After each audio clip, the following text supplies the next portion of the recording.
오늘 말씀은요. 사도행전 3장 21절 그리고 하박국 3장 2절인데요. 오늘은 회복과 부흥교회 2040 비전 트립을 하도록 하겠습니다. 사도행전 3장 21절 말씀 함께 읽겠습니다. 시작. 하나님이 영원전부터 거룩한 선지자들의 입을 통하여 말씀하신 바 만물을 회복하실 때까지는 하늘이 마땅히 그를 받아두리라. 아멘. 하박국 3장 2절도 함께 읽겠습니다. 하박국 3장 2절 말씀 같이 읽겠습니다. 시작. 여호와여, 내가 주께 대한 소문을 듣고 놀랐나이다. 여호와여, 주는 주의 일을 이 수년 내에 부응하게 하옵소서. 이 수년 내에 나타내시옵소서. 진노 중에라도 긍휼을 잊지 마옵소서. 아멘. 네, 특징적인 단어들이 뭐가 있는지 혹시 아시겠습니까? 우리 회복과 부흥교회 2040 비전 트립이잖아요. 두 구절을 읽었는데 특징적인 부분이 뭐가 있었을까요? 사도행전에서는 어떤 단어가 특징적이에요? 회복이죠. 여기저기서 조금씩 이렇게 나오죠. 회복이고요. 하박국 3장 2절에서는 부흥이 나왔죠. 이 말씀을 모토로 회복과 부흥교회가 정말 하나님의 뜻을 받들어서 그렇게 사역을 진행해 나갑니다. 자, 표지를 보시면 회복과 부흥교회 해서 Restoration, Revival, Worship, Prayer, Bible Training 해가지고요. 회복과 부흥교회를 표현하다 보니까 이렇게 표현이 되었어요. 제목을 보시면 회복과 부흥교회 2040 비전 트립이라고 되어져 있죠. 왜 2040이냐? 2040년까지 이 일을 하기를 원하는 마음에 하나님께서 그런 마음을 주셨어요. 2040년까지 앞으로 한 17년. 리스토레이션은 회복이라는 뜻이고요. 이 회복은 무슨 의미가 있냐면 하나님의 약속이 회복되는 것을 말을 해요. 하나님께서 이 땅 가운데 회복시키고자 하시는, 아까 사도행전 3장 21절에 말씀하고 있는 하나님이 영원전부터 거룩한 선지자들의 입을 통하여 말씀하신, 하나님께서 말씀하신 모든 만물이 완전하게 회복되어지는 그날까지 하나님이 일하신다는 거예요. 그리고 마지막 날에 예수님이 오실 그날에 이제 그 일은 성취가 되는 거죠. 그 회복을 위해서 우리가 힘쓸 겁니다. 이 회복, 하나님께서 말씀하신 만물이 완전히 회복되어지는 그날까지 우리는 사역을 할 겁니다. 할렐루야. 그 다음에 리바이벌 해서요, 말 그대로 부흥입니다. 하나님의 부흥을 말하는 거예요. 이 부흥은 그저 사람 수가 늘어나거나, 뒤에 이제 설명을 할 건데 좀 이따 설명을 할게요. 부흥이고요. 그 다음에 월십 예배이고요. 그 다음에 프레이어 기도고요. 그 다음에 성경 훈련 바이블 트레이닝 해서 성경 훈련에 대한 부분을 회복과 부흥교회를 나타내는 좀 심벌로 그렇게 이렇게 상징적으로 표지를 표현해 봤습니다. 자, 다음 페이지에 보시면요, 크게 3단원으로 이렇게 나눠져 있는데요. 오늘은 1단원과 2단원까지 하려고 하는데요. 잘하면 3단원 앞부분까지도 조금 더 나가면 좋을 것 같다라는 생각이 듭니다. 회복과 부흥교회 비전 트립인 만큼 회복과 부흥교회 교회가, 이 교회가 왜 존재하는지 그 존재 목적에 대해서 우리가 좀 알고 이 회복과 부흥교회를 출석하고 또 같이 신앙생활을 하는 것은 굉장히 큰 의미가 있다라고 생각을 합니다. 회복과 부흥교회의 존재 목적은요, 첫 번째, 이 전체 흐름도를 좀 보시면 회복과 부흥교회는 이렇게 앞으로 진행이 되겠구나 라는 것을 여러분들이 아실 수 있을 겁니다. 첫 번째는요, 처지인식이에요. 그리고 시대를 인식하는 겁니다. 이 시대가 어떠한 시대인지를 알아야 돼요. 분명하게 알아야 됩니다. 이 시대는요, 지난주 계속해서 설교 말씀을 통해서 드렸지만, 이 시대는 성경을 완전히 적대시하는, 성경을 좀 이따가 이제 살펴볼 텐데, 이 성경의 진리를 이 사적 영역에만 딱 가두어두는, 공적 영역에는 절대로 뻗치지 못하도록 만들어버렸어요. 이런 시대를 아셔야 돼요. 이게 포스트 모더니즘적인 사고입니다. 이 시대를 휩쓸고 있는 포스트 모더니즘적인 사고가 이 성경의 진리를 사적 영역으로만 꽉 가두어 버렸어요. 이 사적 영역이라는 게 뭐냐면 뒤에 나와야 되는데 벌써부터 이렇게 나오면 안 된다. 어쨌든 그냥 나오는 대로 설명을 할게요.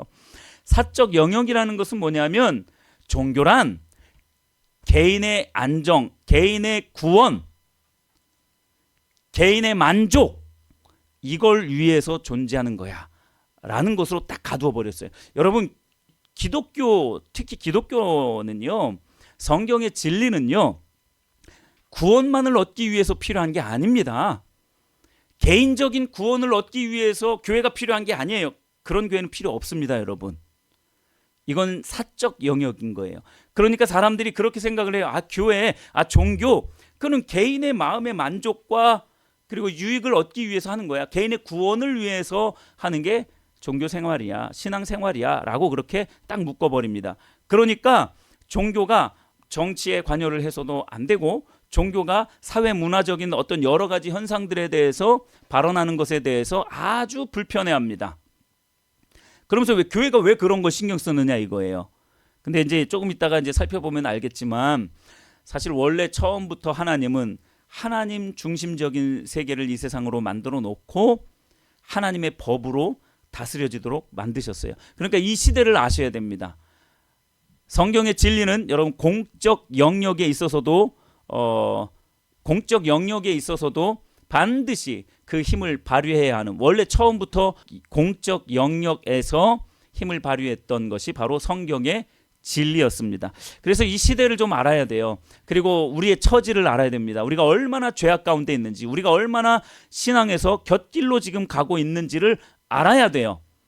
아무것도 모르고 신앙생활을 하니까 그냥 맨 그날이고 맨 그냥 그게 그건 것 같고 그게 그건 것 같은 거예요. 그래서 처지인식이 되어져야 하고요. 이 시대를 더 알아가야 합니다. 그리고 난 다음에 이제 그렇게 이제 인식이 좀 돼요. 그래, 뭔가 좀 문제가 있는 것 같아. 이 시대가 뭔가 좀 바른 길로 가는 것 같지는 않아. 이런 어떤 처지인식과 시대인식이 되어지고 난 다음에 신앙의 본질, 그리고 하나님 세계관이 회복이 되어져야 합니다. 신앙의 본질과 그리고 하나님의 세계관이 정립이 되어져야 합니다. 이런 부분들을 더 살펴볼 거고요. 그러면서 함께, 이건 같이 가는 거예요. 거짓 신앙이 깨어져야 합니다. 거짓된 신앙이 깨어져야 돼요. 신앙에 대한 왜곡된 생각들이 깨어져야 합니다. 그리고 그 다음에 이제 생애 주기별 신앙 훈련이라고 되어져 있는 이 부분이 있는데, 이제 우리가 교회적으로 진행을 할 것이고요. 마지막 최종적으로는 선교적 교회, 변화된 성도와 교회의 삶으로 이제 마무리가 될 겁니다. 이게 이제 한 10년 정도 지나야 생애 주기별 신앙 훈련하고, 그다음에 한 15년 지나야 선교적 교회를 하고 이런 게 아니에요. 거의 비슷하게 동시적으로 어떤 순서는 있지만 곧 선교적 교회도 이제 곧 시작을 할 겁니다. 이게 회복과 부흥교회 전체 사역 흐름도이고요. 두 번째로 회복과 부흥교회가 왜 존재하느냐, 이 정체성을 가지고 회복과 부흥교회는 존재합니다. 회복과 부흥교회의 정체성은 크게 네 가지로 좀 정해봤습니다. 첫 번째, 회복을 위해서 설립된 교회. 사도행전 3장 21절 말씀이죠. 하나님이 영원 전부터 거룩한 선지자들의 입을 통하여 말씀하신 바 만물을 회복하실 때까지는 하늘이 마땅히 그를 받아두리라. 만물을 회복하실 때까지는 예수님이 하늘에 그대로 계시다가 이제 만물을 회복하실 때가 딱 되었을 때에 예수님께서 이제 재림을 하시는 거죠. 네. 자, 이 만물을 회복하실 때까지 우리 회복과 부흥교회는 계속해서 복음의 회복, 신앙의 회복, 그리고 가정의 회복, 그리고 지역 사회의 회복, 이런 모든 회복을 위해서 계속해서 달려 나갈 겁니다. 이게 회복과 부흥교회의 정체성이에요.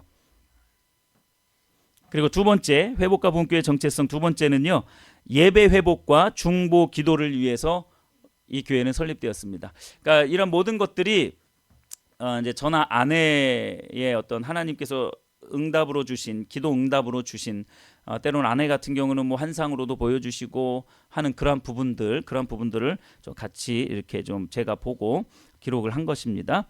자, 두 번째, 예배 회복과 중보 기도를 위해서 설립된 교회입니다.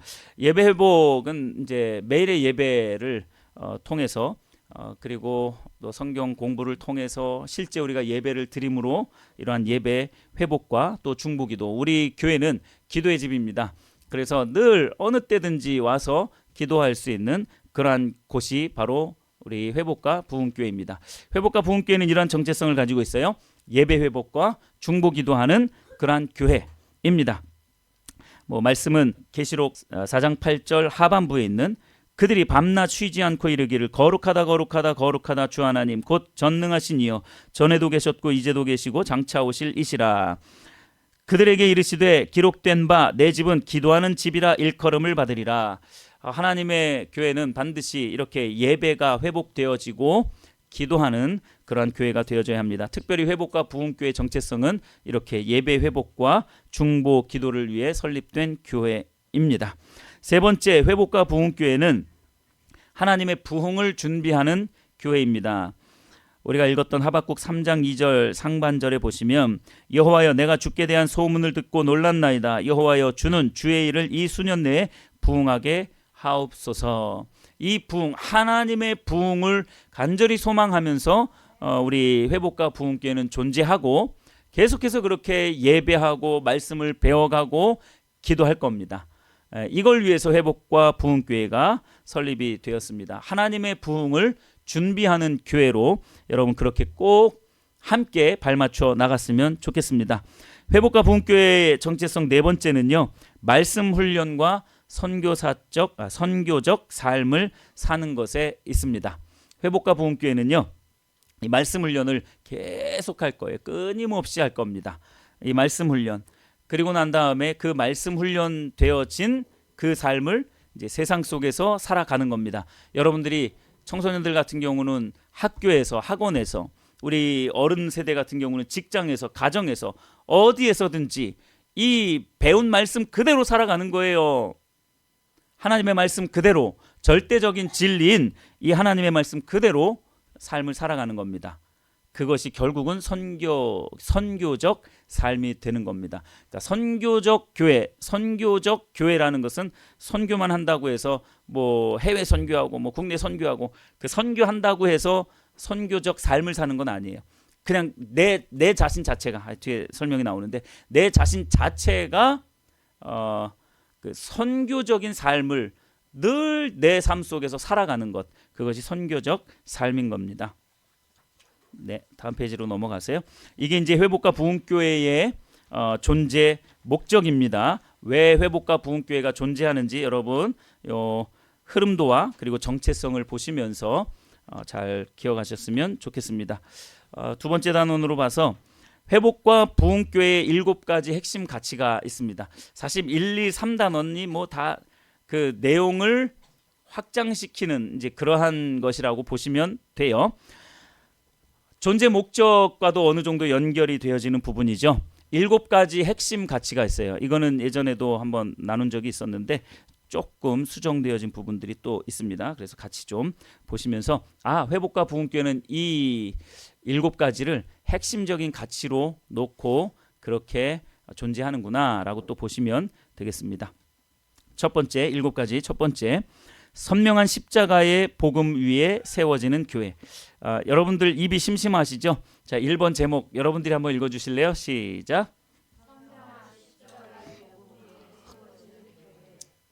네, 십자가의 복음, 교회마다 다 외쳐요. 굉장히 많이 말합니다. 십자가의 복음이 중요하다라고 이야기를 해요. 근데 제가 볼 때는요, 그 십자가의 복음을 다 외치기는 하는데 선명하지가 않은 것 같더라고요.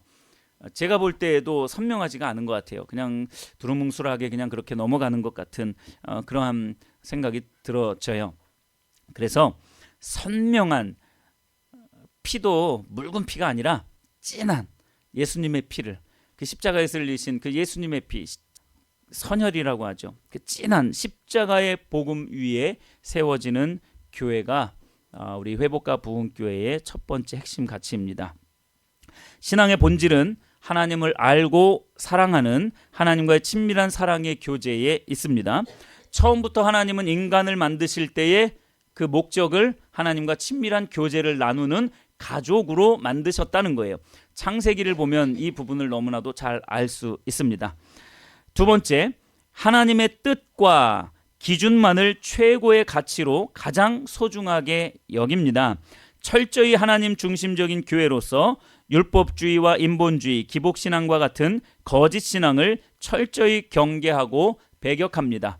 이 자세가 바로 선명한 십자가 복음 위에 세워지는 교회입니다. 우리 회복과 부흥교회는 이러한 가치를 가장 중요하게 여깁니다.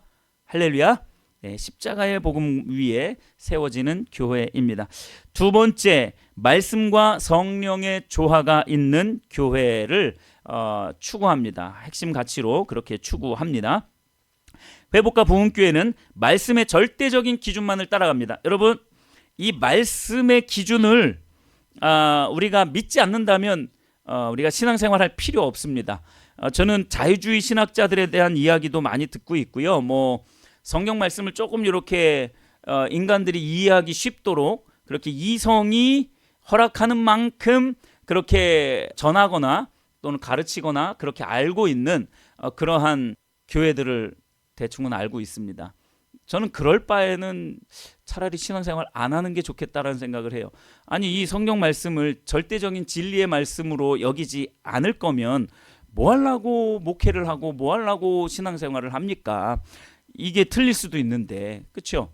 그러면 우리가 그렇게 믿고 있는 천국에 대한 소망도 굉장히 불안한 것이 될 수 있는데, 도대체 뭘 믿고 성경의 절대적인 가치를 그렇게 훼손시켜가면서 교회를 유지하고 있는지 저는 이해가 안 됩니다.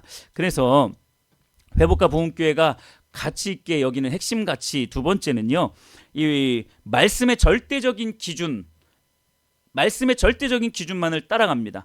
왜냐? 이 말씀은 하나님의 말씀이고, 이 말씀, 하나님의 말씀은 절대 오류가 없는 그러한 말씀이기 때문에 우리는 이 절대적인 하나님의 기준만을 따라갑니다. 그래서 말씀이 인도하는 데까지만 가고 말씀이 멈추는 데에서는 딱 멈추는 거예요. 흔히 말해서 이제 그렇게 물어보는 분들이 있어요. 사울은 혹시 지옥 갔나요? 천국 갔나요? 이렇게 물어보시는 분들이 있어요.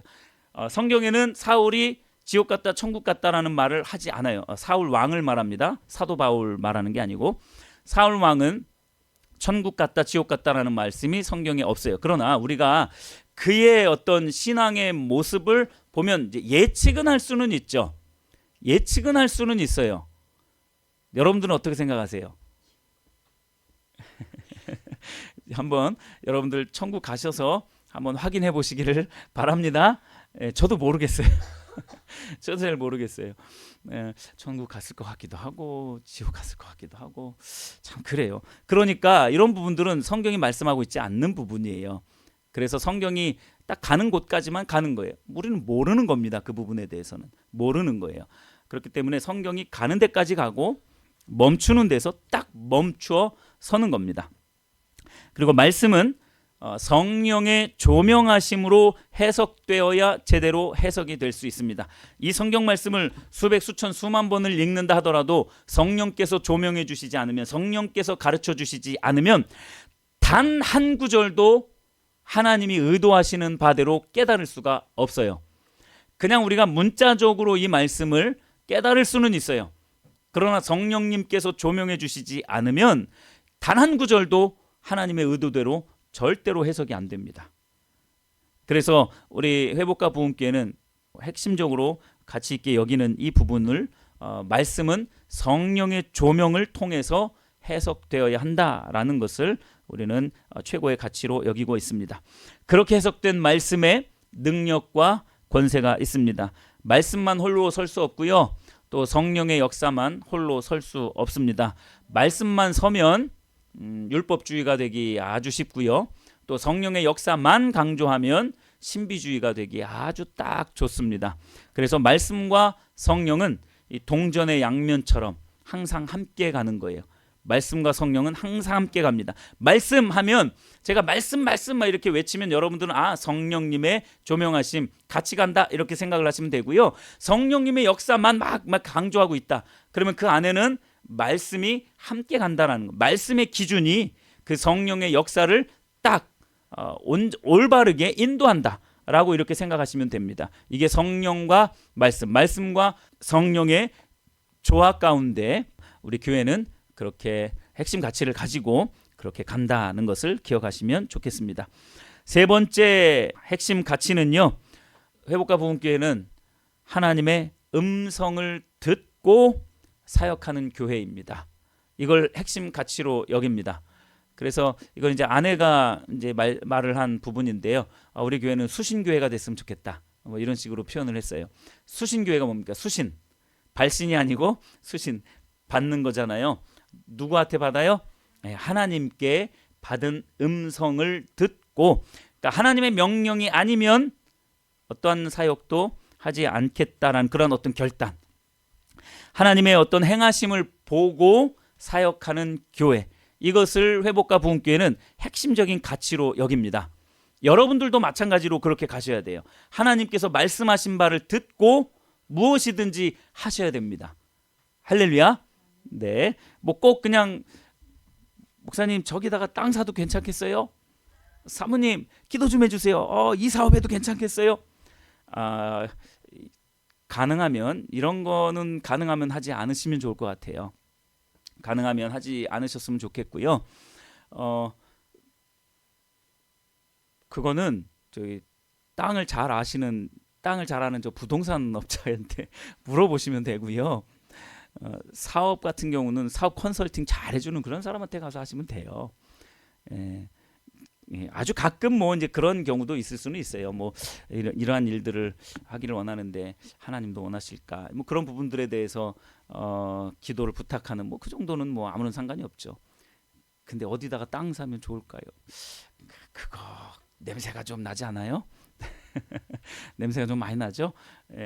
하여튼 그렇습니다. 그래서 중요한 게 하나님의 뜻이에요. 하나님의 음성이고 하나님의 인도하심입니다. 그 하나님의 인도하심을 우리는 가장 기본적으로 성경에서 이미 말씀하고 있는 그 음성을 따라가고요.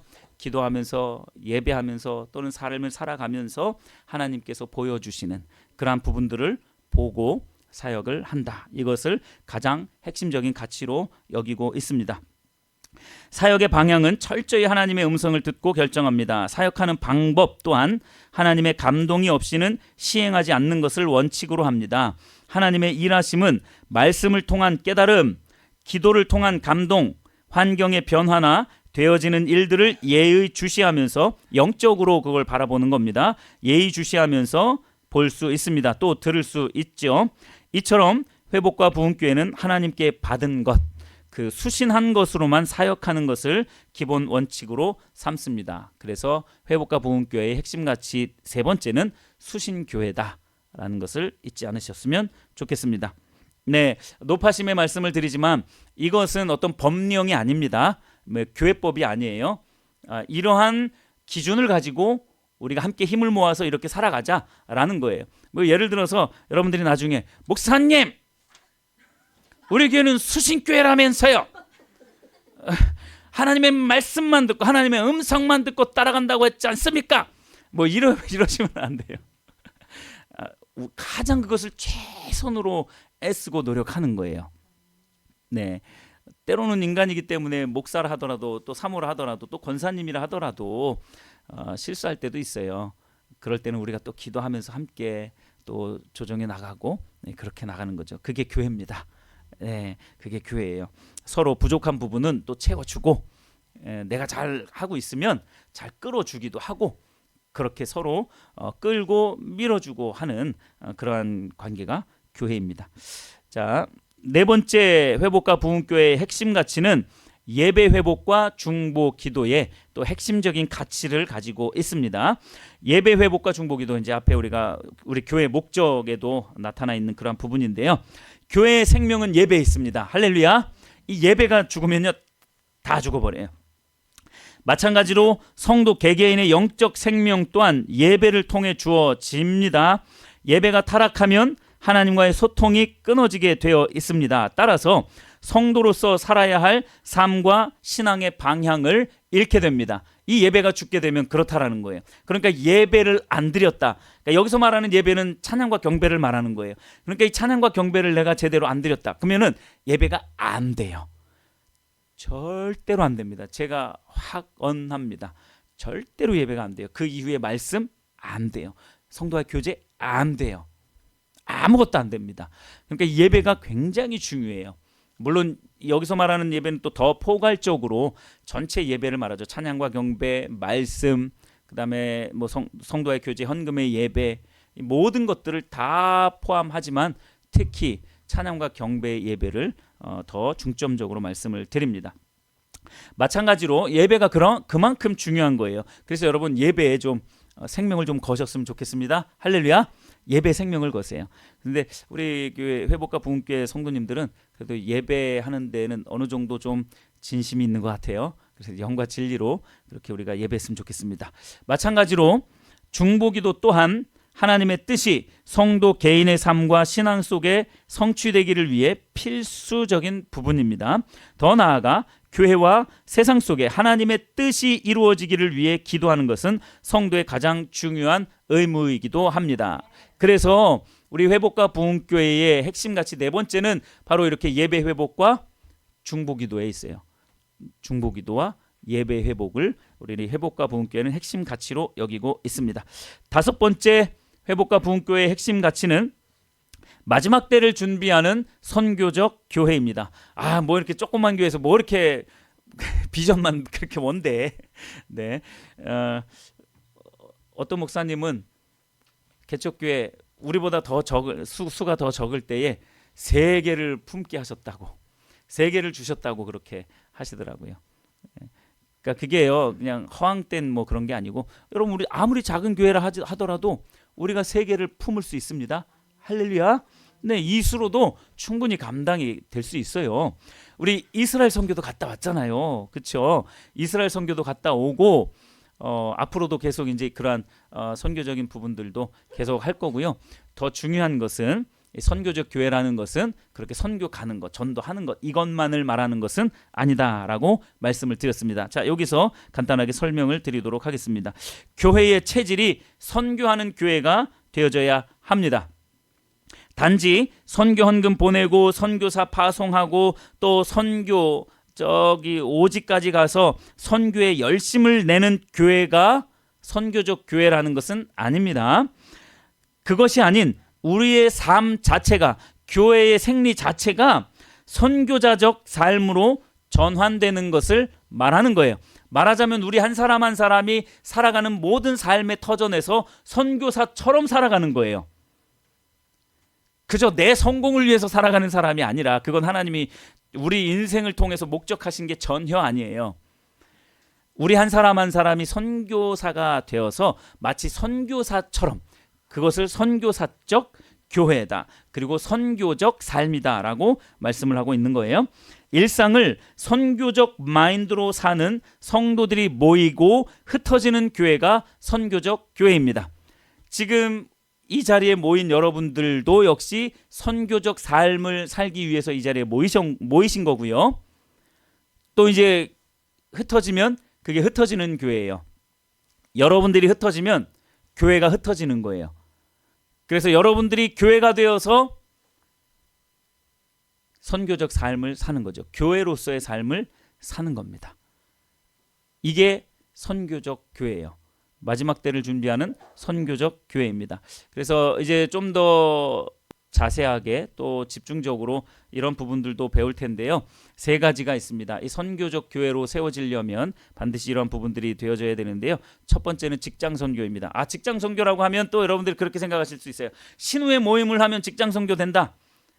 그것만 말하는 게 아니에요. 그거는 그냥 일부에 지나지 않습니다. 아주 작은 일부에 지나지 않아요. 신우회를 한다 그러면 선교적 교회가 됐다, 이런 걸 말하는 게 아니에요. 직장 선교가 됐다, 이런 걸 말하는 게 아니에요.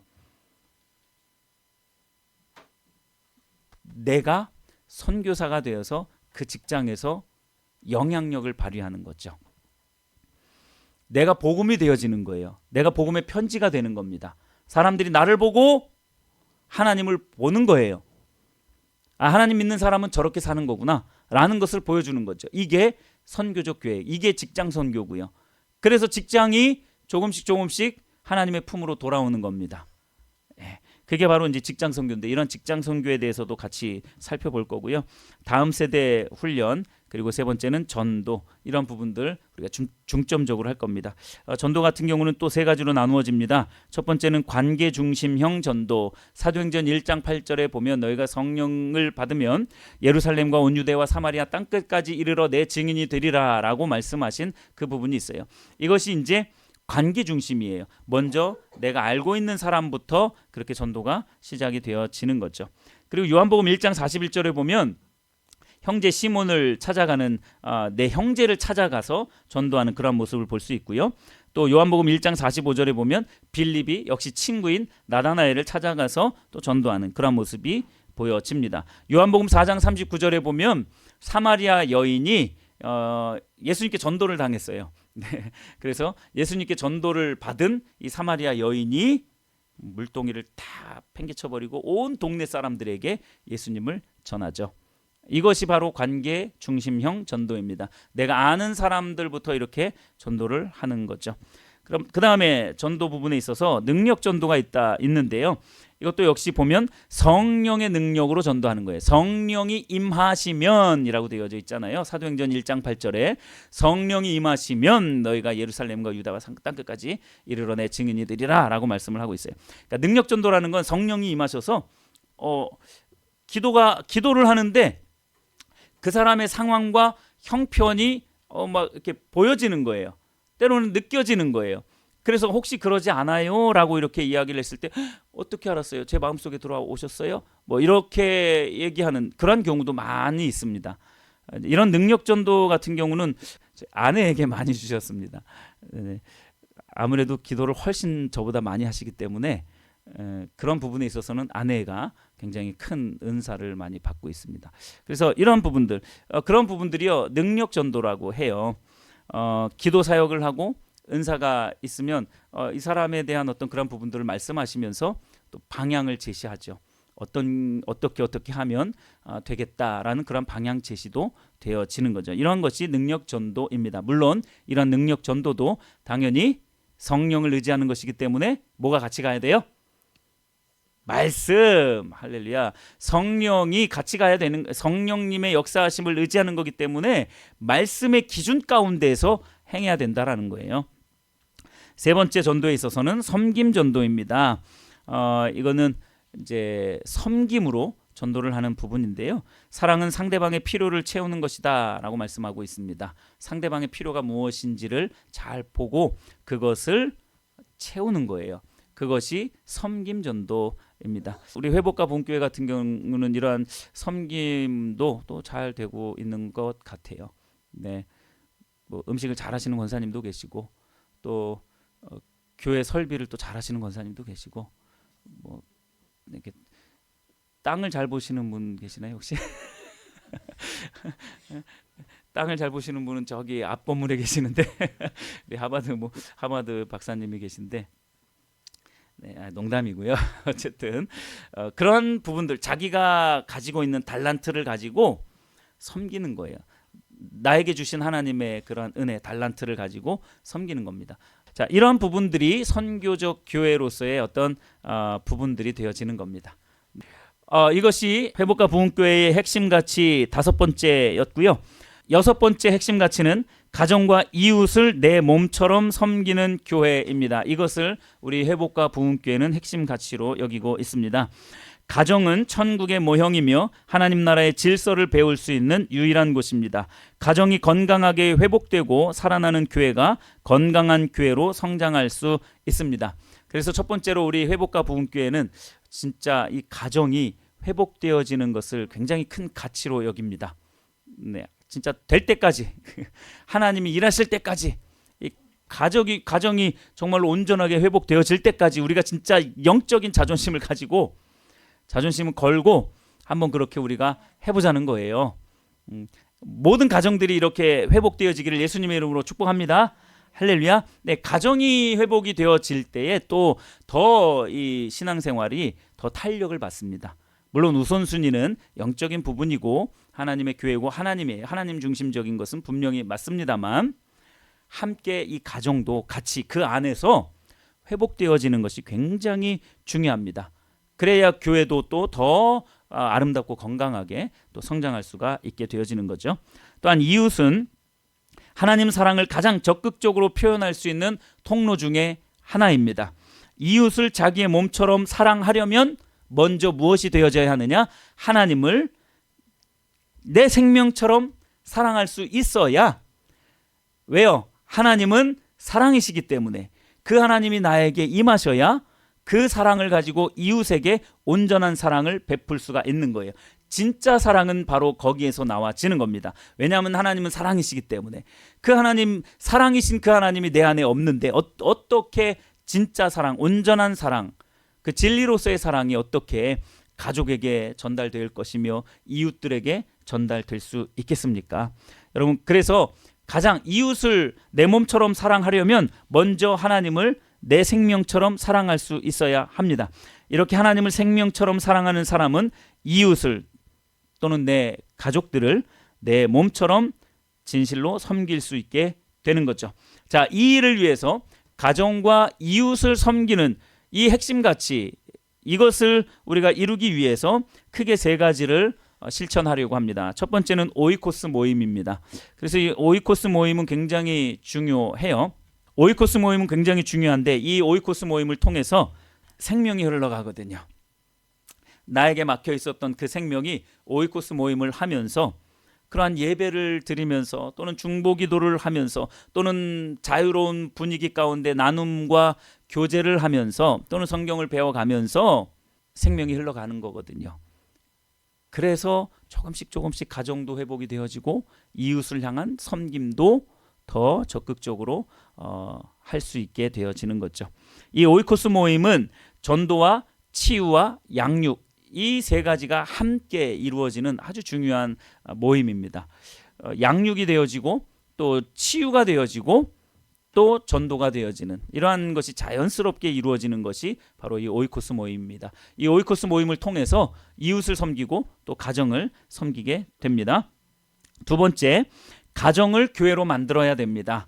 할렐루야. 우리가 지금 하고 있죠. 가정이 교회가 되도록. 그래서 교회에서 이제 가정까지 가야 돼. 교회에서 예배 끝나고 딱 가면은 그냥 집은 집이고 학교는 학교고 직장은 직장인, 그게 아니라 교회에서 어디로든지 가야 돼요.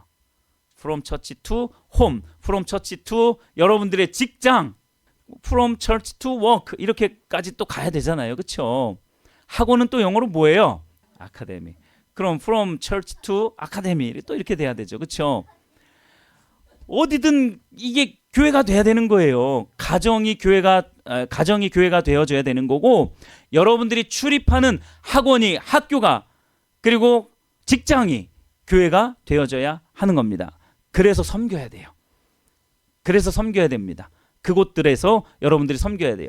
그냥 공부만 해가지고 나만 잘 먹고 잘 사는, 그거 뭐 개돼지나 다름없는 거죠. 나만 잘 먹고 잘 살겠다? 이거는 개돼지나 뭐 다름없는 거예요. 여러분, 그런 삶을 살아가지 않게 되기를 바랍니다. 하나님의 그 인류를 향하신 그 목적, 그것을 이루어 나가는 것이 굉장히 중요합니다. 자, 두 번째가 바로 가정을 교회로 만들라라는 부분이고요. 세 번째, 이웃 사랑을 실천해야 합니다. 아까 우리 그 선교적 삶 부분을 할 때 섬김 전도에서 나누었던 부분이죠. 가정과 이웃을 내 몸처럼 섬길 때 이웃 사랑을 실천하는데 바로 섬김으로 이웃 사랑을 실천해야 합니다. 마지막 일곱 번째, 회복과 부흥교회가 가지고 있는 핵심 가치는 삶과 신앙의 기준을 최대치로 엄격하게 잡고, 그러나 실패에 대한 격려 또한 최대로 할 수 있는 그러한 교회. 이것을 저는 성장형 영성이라고 이렇게 이름을 붙여봤습니다. 침륜에 빠뜨리는 것도 아니고요. 그렇다고 해서 완전히 나이브하게 그냥 싹 이렇게 그냥 퍼져 있는 것도 아니고요. 신앙의 기준, 삶과 신앙의 기준은 최대치로 잡는 거예요. 그러나 그 부분에 대해서 우리가 실수할 수도 있고 때로는 잘 안 되는 경우도 있을 수 있습니다. 그럴 때는 격려하는 거죠. 해봅시다. 더 나아가 봅시다. 하나님의 기준대로 한번 우리가 살아가 봅시다 하면서 가르치는 거죠. 양육하는 거죠.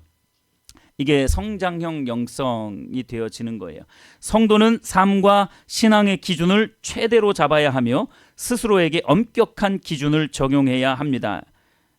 하나님의 요구이기도 하고 마땅히 그래야 합니다. 목표 지점이 낮으면 낮을수록 성취감이나 신앙 성숙은 반비례합니다. 그러나 최대치로 잡은 삶과 신앙의 기준에 못 미쳤다고 정죄하거나 조롱해서는 안 됩니다. 성령의 도우심으로 다시 일어설 수 있도록 격려하기를 역시 최대치로 하는 교회가 바로 회복과 부흥교회의 핵심 사역 중 하나입니다. 이 성장형 영성을 우리는 추구합니다. 누구든지 여러분 그러한 자격은 없습니다. 왜 교회가 나가려고 하는 그 방향에 당신은 왜 못 미칩니까? 라는 속으로라도 그런 생각을 하시면 안 돼요, 여러분. 누군가를 향해서 속으로라도 그렇게 하면 안 돼요. 여러분들에게는 그러한 자격이 주어져 있지 않습니다. 그러나 그렇게 비슷하게 할 수 있는 자격은 이제 교회 리더인 저와 아내에게 주어졌죠. 저도 여러분들은 판단하지는 않습니다. 아내도 마찬가지고요. 더 격려할 겁니다. 격려할 거고요. 더 가르칠 겁니다. 근데 그 가르침이 때로는 아플 수도 있는 거죠. 그걸 아예 배제하지는 않습니다. 그 가르침이 아플 수는 있어요. 여러분들 솔직히 처음 십자가 복음 배울 때 좀 아프지 않으셨어요? 엄청 아팠죠. 이렇게 하시잖아요. 그게 드러나야 돼요. 내 상처가 드러나야 그게 사실 치유가 되어지는 겁니다. 그러니까 그런 부분을 이제 정죄하는 건 아니에요. 그런 건 분명히 양육하는 거고 이제 가르치는 거죠. 이제 그걸 이제 저와 아내가 대표적으로 하는 거고요. 또 좀 더 나아가서는 오이코스 안에서는 리더님들이 그 일들을 하셔야죠. 여러분 리더라고 해가지고 무조건 다 안아주고 무조건 다 용납해주고 그러면 그게 바로 예레미야 시대 때에 평강하다 라고 말했던 거짓 선지자와 똑같은 거예요. 가르칠 때는 정확하게 가르쳐줘야 돼요. 그러나 이제 실족하도록 이제 그런 부분들은 잘 분별해서 할 수 있어야 되겠죠. 예수님도 그렇게 하셨거든요. 절대 돌이키지 않는 그 바리새인과 서기관들을 향하여서 율법사들을 향하여서 독사의 자식들아라고 했거든요. 근데 그래도 안 돌이켜요. 그래도 안 돌이킵니다. 독사의 자식들아 이거는 굉장히 좀 아주 순화된 표현이에요. 이 뱀의 새끼들아 이거거든요. 사실 뱀의 새끼들아 이렇게 말을 한 거예요. 어떻게 예수님이 그렇게 말할 수 있을까? 돌이키라는 거예요. 돌이키라는 겁니다. 순한 말로 해가지고는 절대 돌이키지 않으니까 돌이키라고 그렇게 하기도 합니다. 그러나 어쨌든 중요한 것은 신앙과 삶의 기준은 최대치로 우리가 잡고요. 실패에 대한 격려는 또 최대치로 하는 그러한 성장형 영성을 추구합니다. 회복과 부흥교회가 이것을 핵심적인 가치로 여기고 있다는 것을 여러분 꼭 기억하셨으면 좋겠습니다. 오늘은 설교 말씀이 아니고 우리 회복과 부흥교회 비전 트립으로 오전 예배를 이렇게 드렸는데요.